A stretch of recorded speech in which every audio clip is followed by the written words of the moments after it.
Good morning everyone. मैं राहुल कुमार आपके अपने इस चैनल राहुल आर्ट्स एकेडमी पर तहे दिल से स्वागत करता हूं। आज हम आप लोगों के लिए एक बिहार बोर्ड ऑब्जेक्टिव क्वेश्चन का न्यू सीरीज लाए हैं, जिसमें आपको बिहार बोर्ड 2023 मैट्रिक का एसएसटी पेपर का सामाजिक विज्ञान का कुल 750 ऑब्जेक्टिव क्वेश्चन का सॉल्यूशन कराया जाएगा, जिसका नाम इस सीरीज का नाम रखा गया है उड़ान 750। उड़ान इसलिए क्योंकि आप लोग अभी अपने सपनों को उड़ान दे रहे हैं। तो चलिए बिना किसी देरी के हम अपने क्वेश्चन की तरफ बढ़ते हैं और उसका सॉल्यूशन देखते हैं। और ये सारे क्वेश्चन, ध्यान रहे, जितने भी क्वेश्चन है ये सारे प्रीवियस ईयर क्वेश्चन हैं। तो चलिए हम बढ़ते हैं अपने क्वेश्चन की तरफ। थोड़ा सा क्वेश्चन लगा लिया जाए, एक सेकेंड।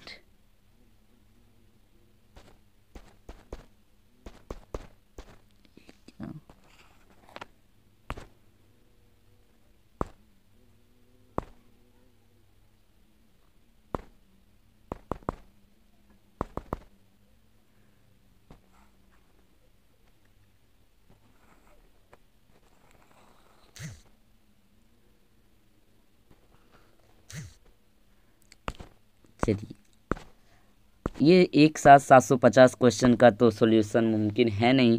तो चलिए कुछ कुछ क्वेश्चन देखते हैं। इसको थोड़ा सा बड़ा कर लेते हैं। चलिए, वेल डन। आपका क्वेश्चन है कि इसको एक साइड में लगा दिया जाए तो बेहतर रहेगा ना।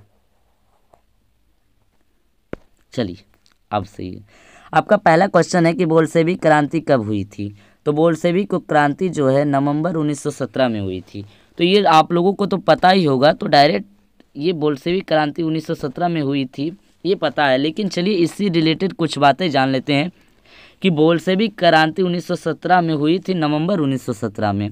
लेकिन आपको ये बात भी ध्यान रखना है कि अगर नवंबर 1917 ना दिया रहे, अगर अक्टूबर 1917 दिया रहे, तो भी आपका ऑप्शन सही होगा। अब आप लोग सोच रहे होंगे ऐसा कैसे, अक्टूबर कैसे हम सही कर देंगे, ये तो नवंबर इसका आंसर है। तो ऐसा नहीं है मेरे भाई। क्यों? तो देखिए, रूस में जो क्रांति हुआ था वो अक्टूबर में ही हुआ था, लेकिन हमारे देश में ग्रेगोरियन कैलेंडर फॉलो होता है। ग्रेगोरियन। लेकिन रूस में जो कैलेंडर फॉलो किया जाता है वो होता है जूलियन कैलेंडर। अब देखिए, ये ग्रेगोरियन कैलेंडर और जूलियन कैलेंडर का फंदा क्या है। तो ग्रेगोरियन कैलेंडर जो है वो जूलियन कैलेंडर से 13 दिन आगे चलता है। कितने दिन? 13 दिन आगे चलता है। अब ये जूलियन कैलेंडर जो है उसके अनुसार, ये तो रूस में माना जाता है, उसके अनुसार वहाँ अक्टूबर हो रहा था। क्या हो रहा था? वहाँ अक्टूबर का माह चल रहा था, अक्टूबर। लेकिन हमारे भारत में उस टाइम नवंबर चल रहा था। ऐसा इसलिए क्योंकि ये क्रांति जो है, ये क्रांति वहाँ पे रूस में, एक सेकेंड इसको थोड़ा साफ कर लिया जाए।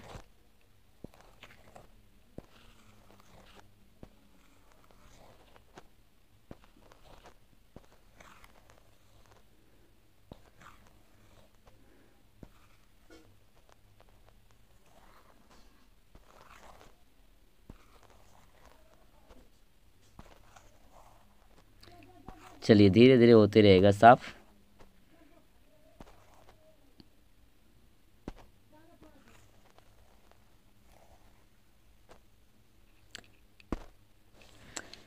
उसके अनुसार क्यों? क्योंकि वहाँ हुआ था 25 अक्टूबर को। देखिए 25 अक्टूबर, और आप लोगों को बखूबी पता है कि 25 अक्टूबर यानी अक्टूबर का जो माह है वो 31 दिन का माह लगता है। अब 31 है तो हमारा जो कैलेंडर है ग्रेगोरियन कैलेंडर, ये जूलियन कैलेंडर से कितने दिन आ गया? 13 दिन। तो 25 में 13 जोड़िए, देखिए कितना होता है। 25 में 13, 5 3 8 2 1 3, 38। तो अब देखिए 31 लगता है, तो 38 में से 31 घटा दीजिए, कितना बच गया 7। और अक्टूबर के बाद कौन महीना आता है, नवंबर। तो एग्जैक्टली भारत में ये क्रांति यानी भारत के कैलेंडर के अनुसार ये जो हुआ था ये 7 नवंबर को हुआ था, लेकिन ये रूस के कैलेंडर के अनुसार 25 अक्टूबर के हुआ। तो इसमें कंफ्यूज नहीं होना है आप लोगों को, सॉरी ये क्या हो गया, इसमें कंफ्यूज नहीं होना है आप लोगों को कि अक्टूबर क्रांति और नवंबर क्रांति में अंतर क्या है। सेम यही फंडा है आपका। 1917 में एक और क्रांति हुआ था जिसको फरवरी और मार्च क्रांति कहते हैं। ये क्रांति भी सेम वही फंडा पर आधारित है। क्यों? क्योंकि उस टाइम भारत में मार्च का महीना था जबकि रूस में फरवरी का महीना था। चलिए तो हम अपने नेक्स्ट क्वेश्चन की तरफ बढ़ते हैं। नेक्स्ट क्वेश्चन कर रहा है हिंद चीन पहुंचने वाले प्रथम व्यापारी कौन थे। तो हिंद चीन में देखिए सारे व्यापारी आए, फ्रांसीसी आए, डच आए, पुर्तगाली आए, स्पेनिश आए, लेकिन सबसे पहले जो पहुंचा था वो थे पुर्तगाली। कौन? पुर्तगाली। चलिए बहुत अच्छी बात है। अब हम नेक्स्ट क्वेश्चन की तरफ बढ़ते हैं। नेक्स्ट क्वेश्चन आपका कह रहा है कि असहयोग आंदोलन का प्रस्ताव कांग्रेस के किस अधिवेशन में पारित हुआ। असहयोग आंदोलन जिसको शुरू किया था, हाँ वही MG महात्मा गांधी, सितंबर 1920 ईस्वी को यह कांग्रेस के कोलकाता अधिवेशन में हुआ। कांग्रेस के जब अधिवेशन हुआ था कलकत्ता सितंबर 1920 में, उसी समय ये आंदोलन कांग्रेस के अधिवेशन में पारित किया गया है। असहयोग आंदोलन का अर्थ है कि जो असहयोग व्यक्ति हैं उसको सहयोग देना, अर्थात कहने का अर्थ कि जो अंग्रेज़ों से डर डर के दबे लोग हैं उसका हौसले को बुलंद करना, ये प्रमुख काम था महात्मा गांधी के द्वारा कि उसके हौसले को बुलंद किया जाए ताकि सब एकजुट होकर अंग्रेज़ों के खिलाफ लड़ाई लड़ सके। चलिए नेक्स्ट क्वेश्चन की तरफ हम बढ़ते हैं। नेक्स्ट क्वेश्चन कह रहा है कि राष्ट्रीय स्वयंसेवक संघ की स्थापना कब और किसने की। राष्ट्रीय स्वयंसेवक संघ की स्थापना कब और किसने किया। तो चलिए देखिए राष्ट्रीय स्वयंसेवक संघ क्या है। एक्चुअली आप लोग एक नाम सुनेंगे RSS, यही है राष्ट्रीय स्वयंसेवक संघ। इसका जो स्थापना किया था 1925 ईस्वी में KB हेडगेवार ने किया। किसने किया? KB हेडगेवार ने। चलिए बहुत अच्छी बात। नेक्स्ट क्वेश्चन की तरफ बढ़ते हैं हम। 5वां नंबर क्वेश्चन कह रहा है कि इंग्लैंड में सभी स्त्री एवं पुरुषों को वयस्क मताधिकार कब प्राप्त हुआ। तो इंग्लैंड में सभी स्त्री एवं पुरुष को वयस्क यानी 18 ईयर प्लस के इंग्लैंड के सारे लोगों को मताधिकार कब प्राप्त हुआ। तो 1918 ईस्वी में। 1918 ईस्वी में सारे लोगों को मताधिकार प्राप्त हो गया था, यानी कि वे अपने वोट से अपने शासक का चयन कर सकता है। चलिए 6ठा नंबर क्वेश्चन की तरफ बढ़ते हैं। 6ठा नंबर क्वेश्चन कह रहा है कि कौन सा सामाजिक वर्ग बुद्धिजीवी वर्ग के रूप में उभर कर आया। तो कौन से सामाजिक वर्ग जो है बुद्धिजीवी वर्ग के रूप में मतलब कि ऊपर आया उभर के। तो इसका आंसर होगा आपका मध्यम वर्ग। अब ऐसा क्यों? तो देखिए जब हम अतीत की बात है, जब रूस में समाजवाद, यूरोप में राष्ट्रवाद, ये सारे कारनामे चल रहे थे, तो उस टाइम श्रमिकों का शोषण किया जा रहा था पूंजीपति एवं उद्योगपति वर्गों के द्वारा। उसी टाइम ये मध्यम वर्ग जो कि नौकरी करते हो, टीचर, वकील, ये सारे वर्ग के जो लोग थे ये सारे उभर के बाहर आया, यानी कि बहुत ही बुद्धिजीवी के रूप। चलिए हम नेक्स्ट क्वेश्चन की तरफ बढ़ते हैं।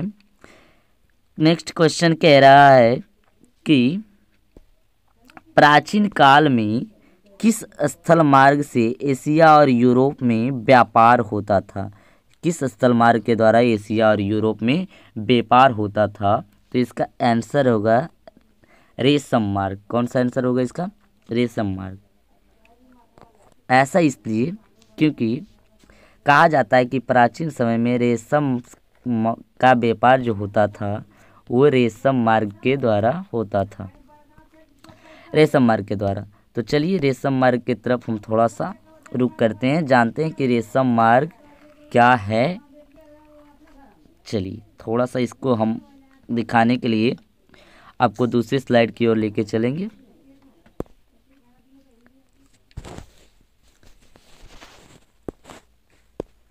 इसको सिल्क रूट भी कहा जाता है, सिल्क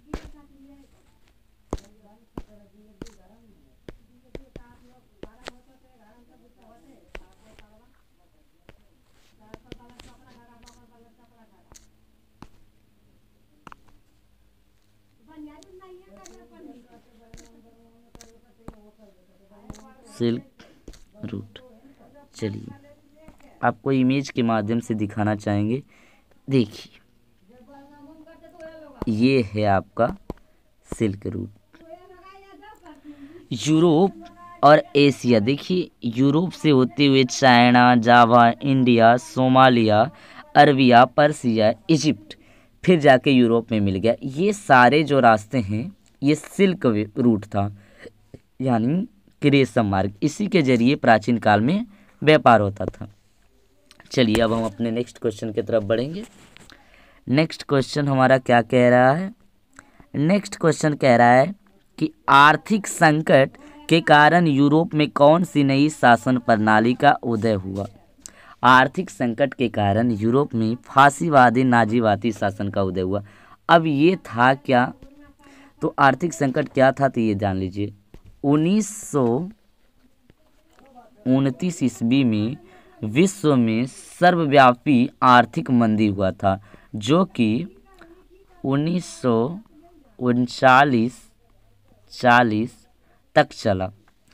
इसी के दौरान यूरोप में एक नई शासन प्रणाली का उदय हुआ, जिसका नाम था फासीवादी नाजीवादी शासन व्यवस्था। चलिए इसके साथ हम नेक्स्ट क्वेश्चन पे चलते हैं। इसको थोड़ा सा क्लीन कर लिया जाए।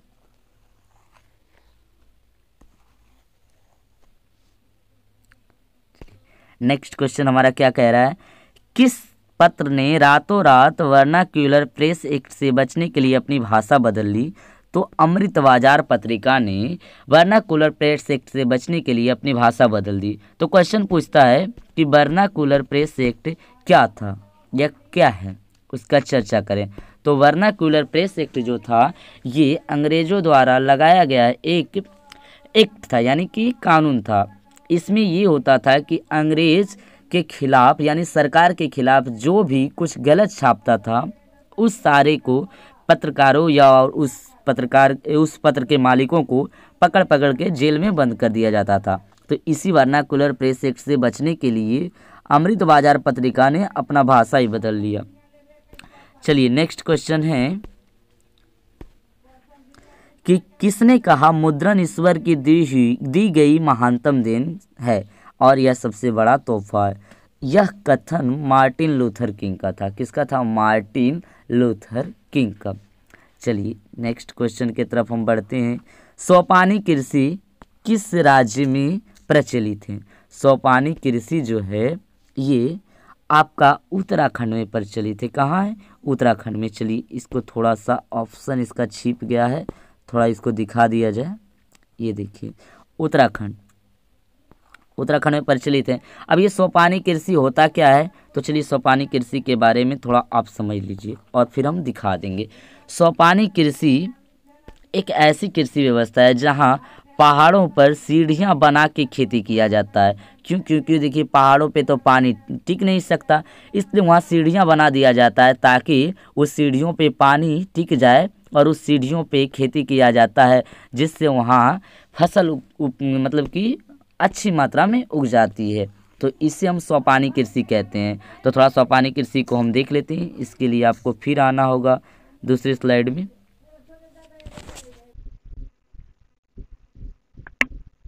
चलिए देखते हैं थोड़ा सोपानी कृषि के बारे में।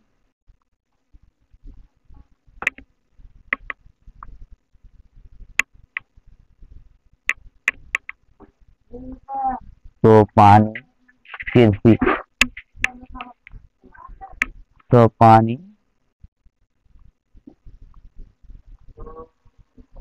कृषि देखिए, इसे सीढ़ीदार खेती भी कहा जाता है। चलिए सोपानी कृषि का आप एक झलक देख लीजिए, कोई अच्छा सा व्यू मिल जाए दिखाने लायक।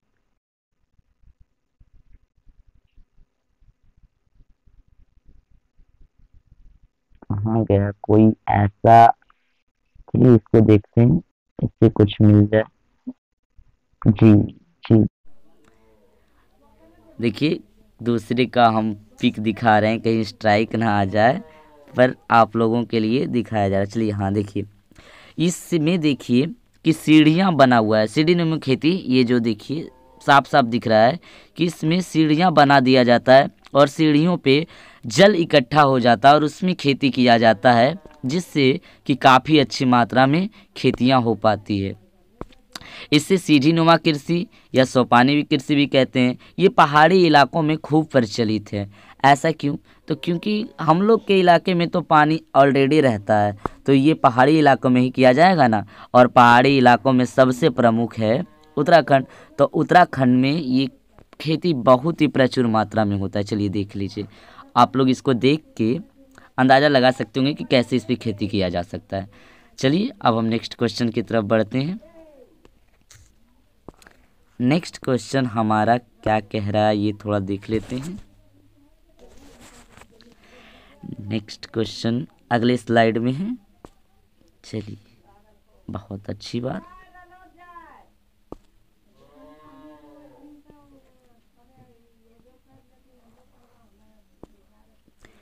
नेक्स्ट क्वेश्चन आपका कह रहा है कि प्राणियों के शरीर में कितना प्रतिशत जल की मात्रा निहित होती है। प्राणी यानी मनुष्य के शरीर में कितना प्रतिशत जल की मात्रा निहित होती है, तो यह 65% होता है। कितना होता है? 65%। चलिए बहुत अच्छा, नेक्स्ट क्वेश्चन की तरफ बढ़ते हैं। वन संरक्षण एवं प्रबंधन की दृष्टि से वनों को कितने वर्गों में वर्गीकृत किया गया है? तो वनों को 3 वर्गों में वर्गीकृत किया है। कितने वर्ग? 3 वर्ग। चलिए बहुत अच्छा, टू गुड। नेक्स्ट क्वेश्चन हमारा क्या कह रहा है, ये देखते हैं। नेक्स्ट क्वेश्चन कह रहा है कि एक एनजीओ की वानिकी रिपोर्ट के अनुसार 1948 ईस्वी में विश्व के कितने हेक्टेयर भूमि पर वन का विस्तार था? तो विश्व के 400 करोड़ हेक्टेयर में वन का विस्तार था। ये मैं नहीं, एक एनजीओ की वानिकी रिपोर्ट। वानिकी मतलब क्या होता है? देखिए, वानिकी का अर्थ समझिए। वानिकी को 2 भाग में तोड़ के आप इसका अर्थ समझ रहे हैं। वन की यानी जंगल की, वानिकी का अर्थ होता है वन की अर्थात जंगल की। तो एक एनजीओ की रिपोर्ट के अनुसार वन की जो विस्तार है विश्व में कितने हेक्टेयर भूमि पर था? तो इसका सही आंसर होगा बी, 400 करोड़ हेक्टेयर में। चलिए नेक्स्ट क्वेश्चन की तरफ हम बढ़ते हैं। नेक्स्ट क्वेश्चन हमारा कह रहा है कि 1 टन इस्पात बनाने में कितने मैगजीन का प्रयोग होता है? तो 1 टन अगर इस्पात हमको बनाना है तो 10 किलोग्राम मैगजीन का प्रयोग करना होगा। चलिए बहुत अच्छा, नेक्स्ट क्वेश्चन की तरफ बढ़ते हैं। नेक्स्ट क्वेश्चन कह रहा है कि कोयले का सर्वोत्तम प्रकार कौन सा है? तो कोयला का जो सबसे उत्तम प्रकार है वो एंथ्रासाइट है, क्योंकि इसमें कार्बन की मात्रा बहुत अच्छी होती है। चलिए नेक्स्ट क्वेश्चन कह रहा है कि इनमें से कौन सा उपभोक्ता उद्योग है? इनमें से कौन सा उपभोक्ता उद्योग है? देखिए, उपभोक्ता उद्योग का मतलब क्या है कि उपभोक्ता यानी ग्राहकों का उद्योग। उपभोक्ता ग्राहक कैसे? जिसको आप रोज़मर्रा की ज़िंदगी में उपयोग करते हैं। तो जैसे कि यहाँ आप कहिएगा कि सर पेट्रोल रासायनिक का यूज नहीं करते हैं, लौ उद्योग का नहीं करते हैं, लेकिन लौ उद्योग देखिए बनता है तो लौ का उद्योग हम क्या करते हैं? रोज़मर्रा की ज़िंदगी में डेली नहीं ना करते हैं, कहते हैं हमको जब काम पड़ता है तब हम लोग के इस बात का ही काम करते हैं। लेकिन चीनी क्या है? हर चीज़ में, आपको चाय में, आपको कुछ स्वादिष्ट मिठाइयाँ बनाना है उसमें, दुकानों में, हर जगह चीनी का उपयोग होता है। तो चीनी उद्योग जो है उपभोक्ता उद्योग है। चलिए नेक्स्ट क्वेश्चन की तरफ हम बढ़ते हैं। नेक्स्ट क्वेश्चन हमारा ऊपर चला गया, चलिए उसको लाते हैं पहले। 18 नंबर क्वेश्चन क्या कह रहा है? भारतीय अंतर्देशीय जलमार्ग प्राधिकरण का गठन किस वर्ष किया गया था? तो भारतीय अंतर्देशीय जलमार्ग प्राधिकरण का गठन 1986 यानी कि 1986 ईस्वी में किया गया। चलिए बहुत अच्छा, नेक्स्ट क्वेश्चन की तरफ देखते हैं। पाइराइट किस प्रकार का खनिज है? पाइराइट किस प्रकार का खनिज है? धात्विक, अधात्विक, परमाणु, ईंधन? तो ये एक अधात्विक खनिज है। कैसा खनिज है? अधात्विक। चलिए नेक्स्ट क्वेश्चन। नेक्स्ट क्वेश्चन कह रहा है कि 2001 की जनगणना के अनुसार बिहार की नगरीय आबादी कितनी थी? 2001 की जनगणना के अनुसार बिहार के नगरीय आबादी यानी कि बिहार का कितना प्रतिशत आबादी जो है ये शहरों में निवास कर रहे थे? कहाँ? शहरों में। तो इसका जो सही आंसर होगा 10.5%। चलिए बहुत अच्छा, नेक्स्ट क्वेश्चन की तरफ बढ़ते हैं। नेक्स्ट क्वेश्चन कह रहा है कि निम्नलिखित व्यक्तियों में से कौन लोकतंत्र में रंग भेद के विरोधी नहीं थे? यानी कि उसको रंग भेद से कोई फर्क नहीं पड़ता था, उसको लगता था कि हो रहा है जो सही है। तो इसका सही आंसर होगा जेड गुडी। क्या? जेड गुडी। चलिए बहुत अच्छा है, नेक्स्ट क्वेश्चन की तरफ बढ़ते हैं हम। नेक्स्ट क्वेश्चन है सांप्रदायिक राजनीति किस धारणा पर आधारित है?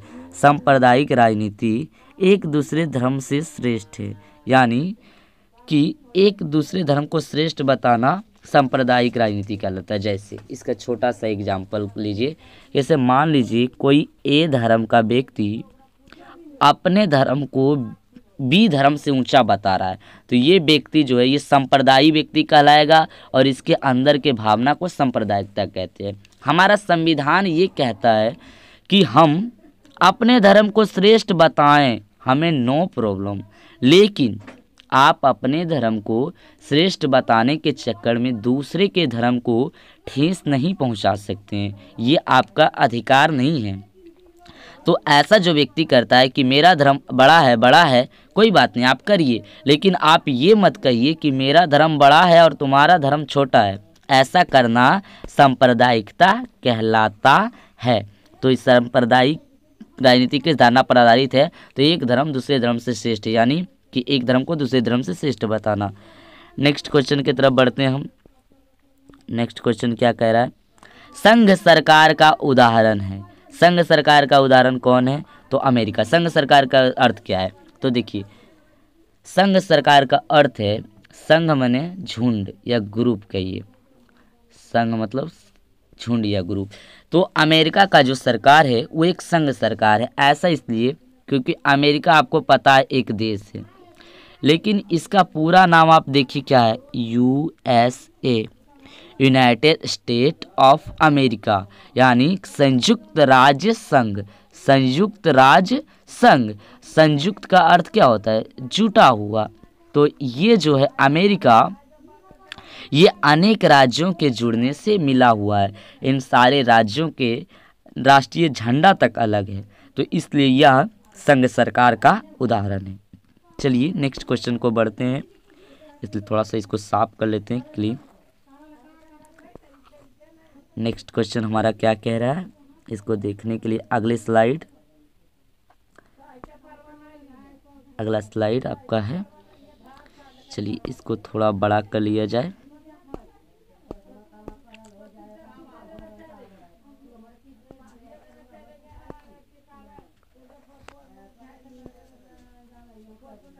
इसको थोड़ा बड़ा किया जाता है। नेक्स्ट क्वेश्चन कह रहा है कि भारतीय लोकतंत्र में सत्ता के विरुद्ध जन आक्रोश किस दशक से है?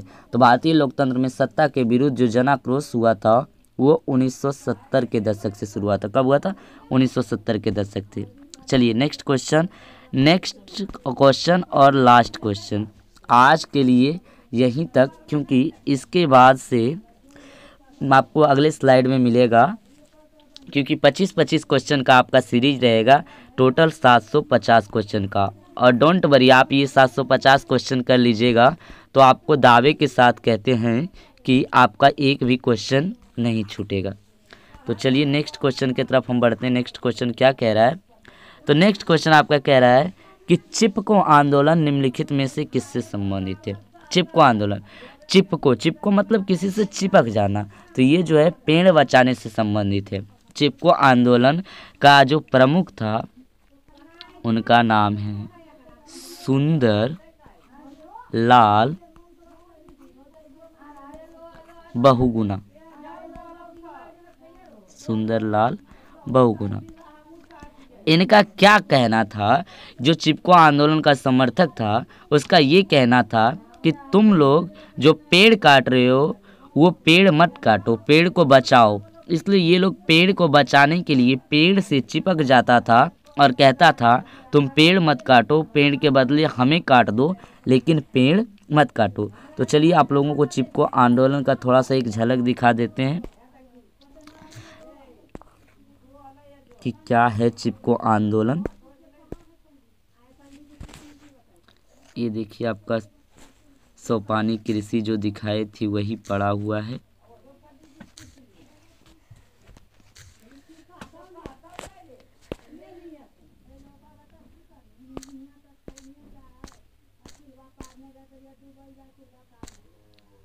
चिपको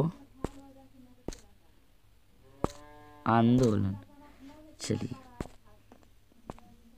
देखते हैं। देखिए ये सारे चिपको आंदोलन हैं।